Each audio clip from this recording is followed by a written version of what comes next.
Hi there, you're watching the Gardens and Graveyards channel.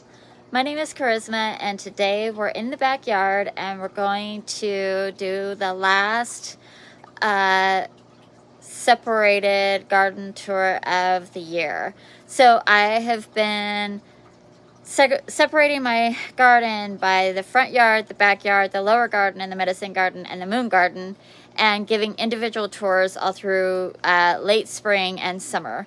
Now things are dying back and slowing down, and there's not that much to show for the next several months to make sense of using multiple garden tours in our garden.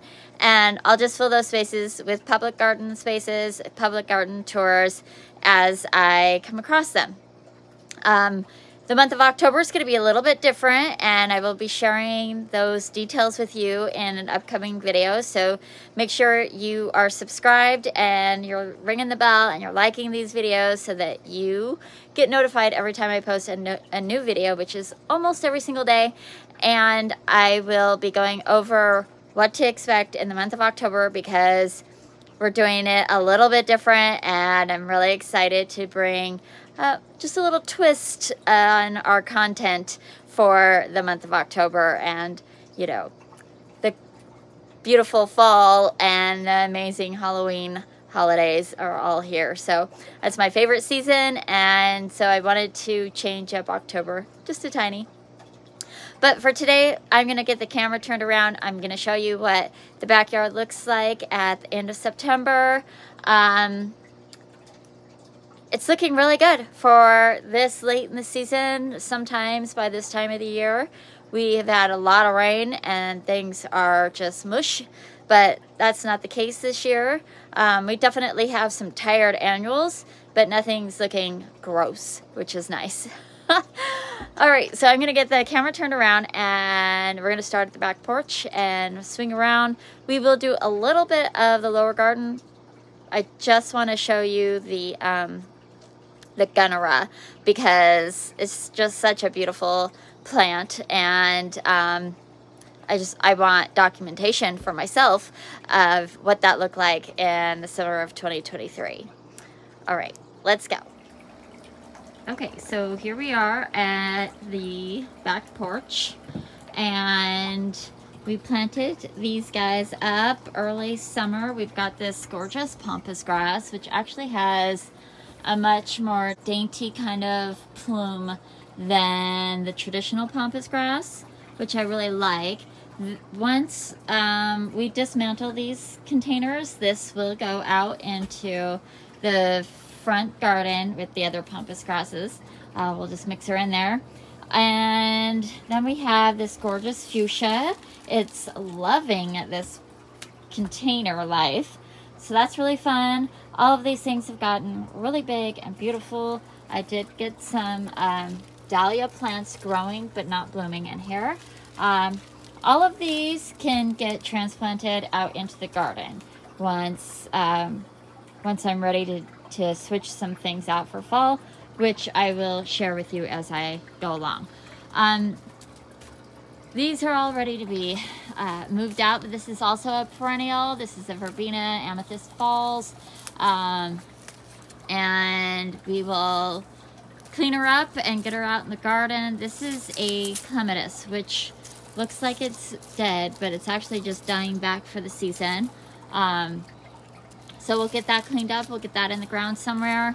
And then we've got our porch pots, which are actually looking pretty good right now. We've got the purple alyssum. These are just some sort of generic white and purple petunias. Then we have this gorgeous hot pink verbena. The verbena is a perennial for me, so I can put that out in the garden. I'll just let these go until, you know, they fail for the year. The alyssum I can usually cut back pretty short and it'll come back for me. This is also a perennial. All the perennials that are in these really shallow containers, I'm going to be pulling out and putting them out into the garden because, you know, it's not really fair to leave them in there. Before we leave the deck, I wanted to point out this Dracaena. Absolutely loved living on the porch this year. She was well protected. I put other house plants out here early in the season, and they failed dramatically. They burnt, they withered, they hated it out here. But this one did wonderful. I will be bringing her inside probably tonight or tomorrow because our temperatures are dropping a little bit low and I don't want to stress her out too much.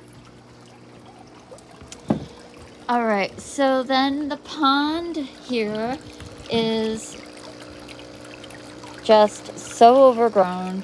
I'm gonna come in here and divide all this carex grass and clean it up a little bit. I'm really happy with the American Wisteria. Put on a lot of growth this year. I'm looking forward to next year because I think that it's really gonna take off now that it's established. All right, we've got a little sneak peek on some fall planting about to happen. Okay, I'm gonna start over on this side of the garden and then we'll work our way back. So I planted up these 3 little containers with the Creeping Jenny and Impatiens and Fuchsia. We do have a little bit of fall coloring going on, but oh my gosh, this combo. Look at these fuchsias with this Impatien and the, oh, well, see, I told you they were done. They're just about done. There's another one. Hang in there. I'm going to disturb it, but oh my gosh, this combination with the Creeping Jenny, I love it. But the Creeping Jenny is rooted in. Look at that. So in the fall planting, again, I will dismantle this. We'll put it out in the garden. All of these things will live over winter in my garden. Still need to get rid of this Super Tunia Indigo. Clearly, so done with life. I showed you the Moon Garden tour just a few days ago. If you missed it, go back to Monday and you could see what's going on in there. All right, so this is our butterfly garden and it's wild.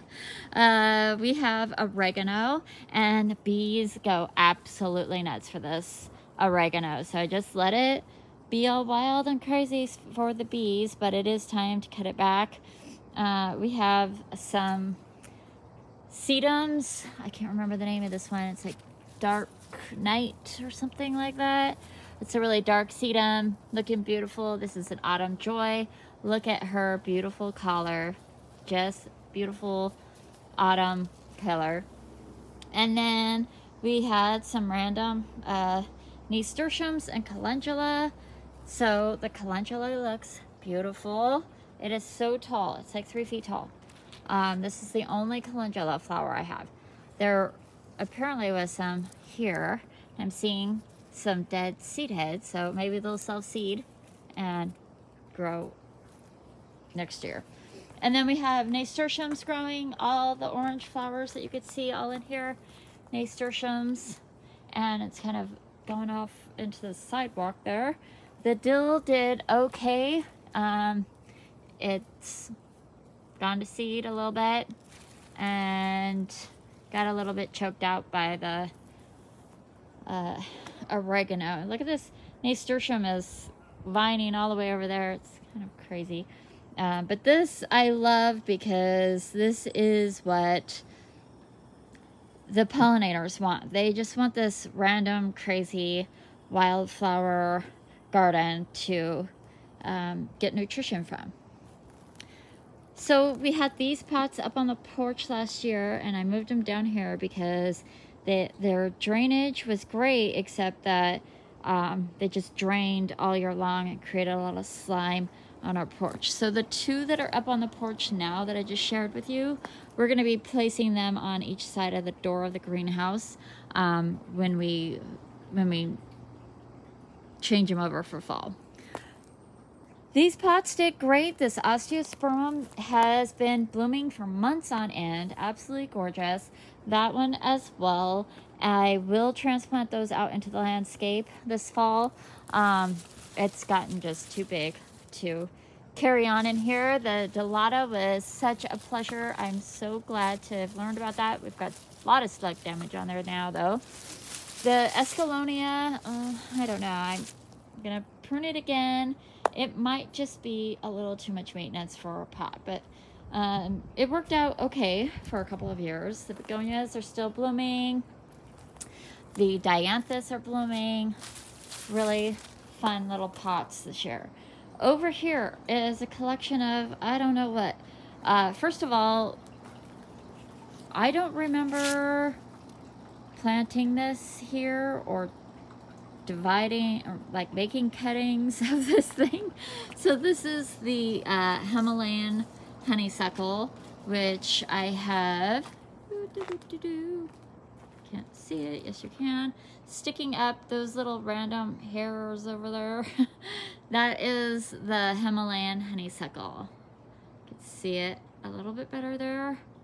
I don't remember making divisions or cuttings, but apparently I did, and stuck them in this pot because here they are, a whole bunch of them.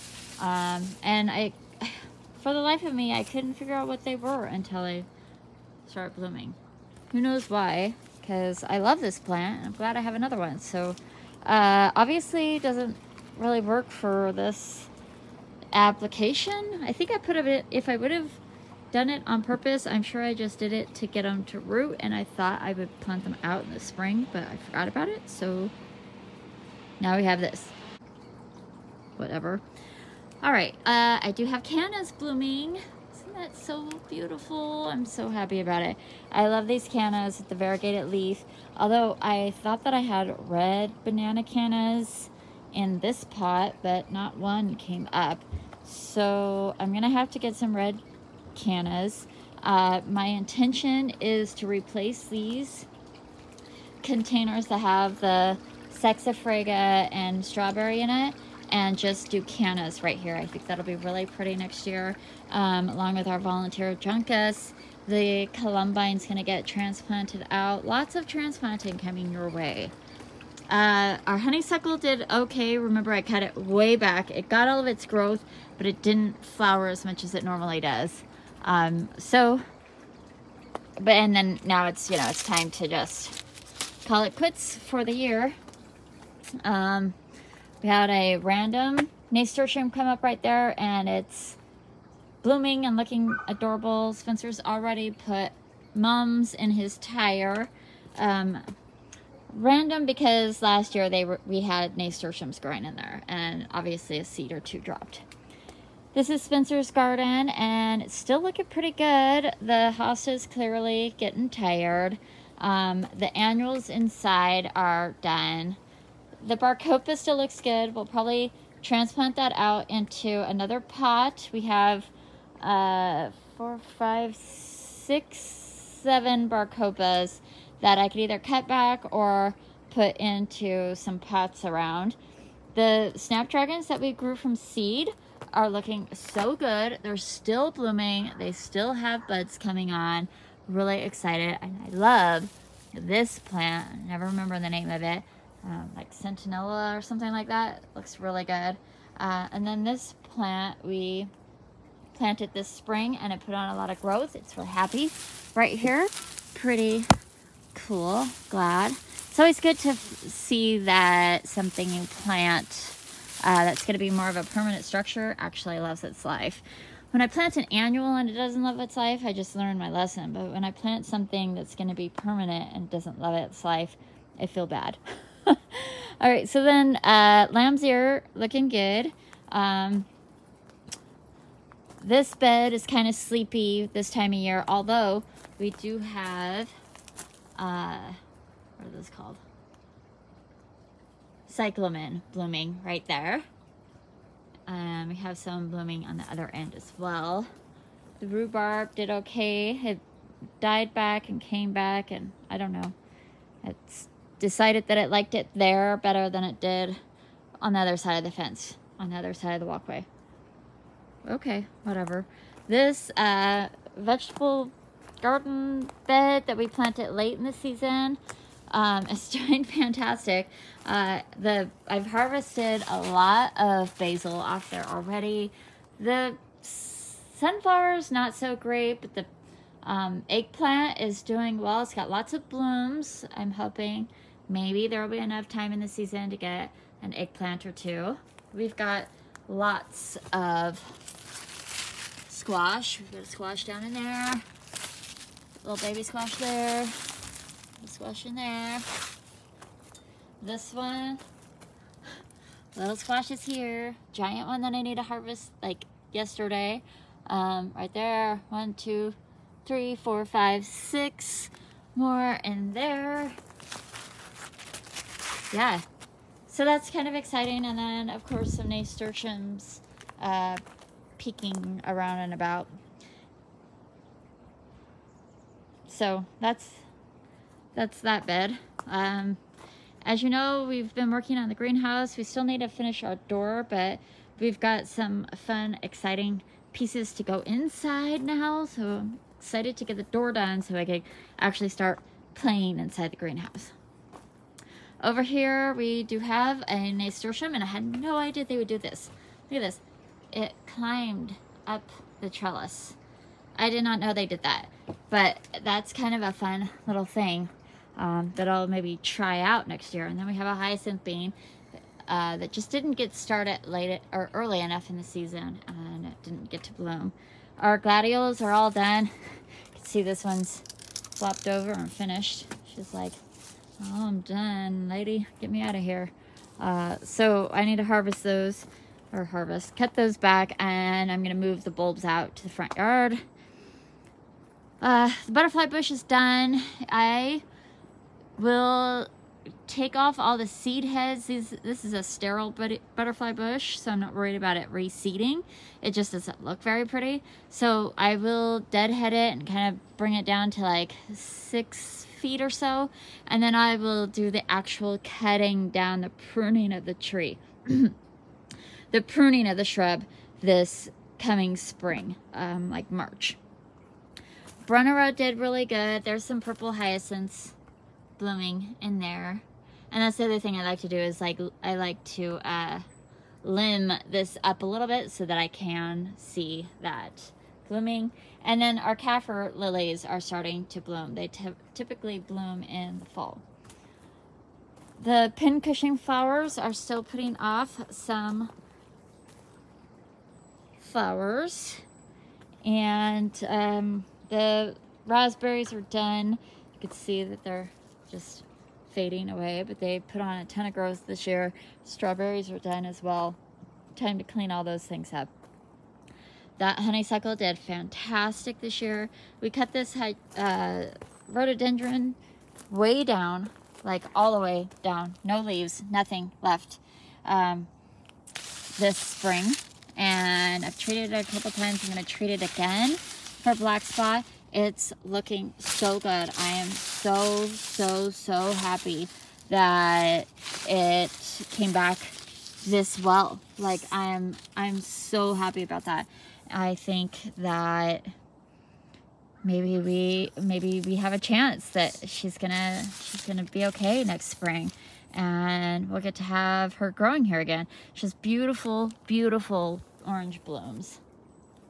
And the first year we lived here, she bloomed twice, which was a fun little surprise. I don't think anything else is going in here. We just have all this crocosmia that we need to cut back.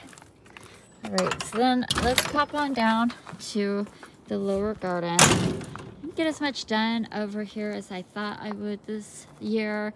The house is being built this year. I just kind of wanted to, you know, not be in their line of sight while they were doing their thing. But the hosta did good. The Crimson Queen maple that we planted this spring is looking really good. It took well to its transplant. Of course, the Golden Rain tree did really well this year too. We had a lot of flowers on it, and now we have all these seed heads, which I'm a little bit worried about. I don't know if I'm gonna have 1,000 rain tree golden chain rain trees. Oh my gosh, whatever. Next spring. Oh gosh. Okay. It's Friday night and I am tired. Our fairy garden is filled with leaves and it's time to put this fairy garden summer village away for the season, which I will be doing probably this weekend. Not a whole lot else over here. I did want to point out just not too long ago I put this seashell trellis in here for my anemone. My anemone opened. So sweet. Such a sweet little flower. All right. What do we got here? The Sun-King came back twice as big as it was last year, so really happy about that. The Gunnera. Of course, it's a super impressive plant. It's very beautiful. I thought it would get bigger this year because this is how big it got last year. Maybe the width of this leaf was not this wide. I mean, this leaf it's about 5 foot wide, and it was maybe like 4. It was really close to that last year, and it was even taller last year because it was touching the bottom of the deck right there. It does have a little bit more foliage, I think. Definitely on the base there's more foliage, and I'm hoping that's the promise of next year.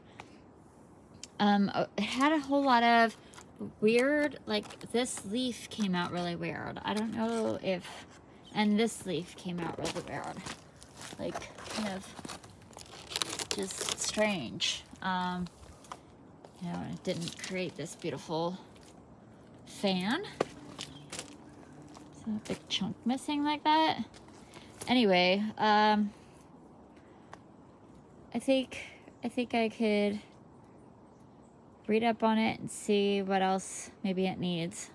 All the little holes that you see in it is damage from the birch trees up there.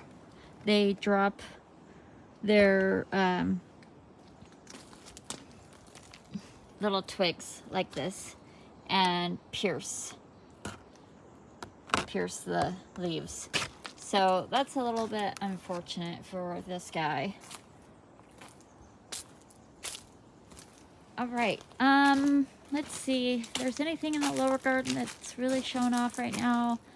The hydrangeas starting to peter out. I still have so many hostas like alive right now. It's amazing because usually they're just completely gone by this time of year. Well, I think we're done down here. Really fun that the dogwood is putting on some height. So that's gonna be exciting to see what she looks like next year. And the berry poppins also put on a ton of growth, although no berries. So I'm not sure what's up with that. I need to do a little research. Maybe even though it can take shade, maybe it doesn't berry up in shade, and I might need to move it somewhere. All right, yeah. I think the last thing I do want to point out, and I know I've shared it with you in other videos, but I am just so impressed with this clematis. Look at it. It's so pretty. Look at those. Oh, they're so beautiful. And of course they're done. They're really close to done, but what a joy to have in the garden. All right, that's gonna do it for today's garden tour. I hope that you enjoyed it. I hope you had a fantastic gardening season.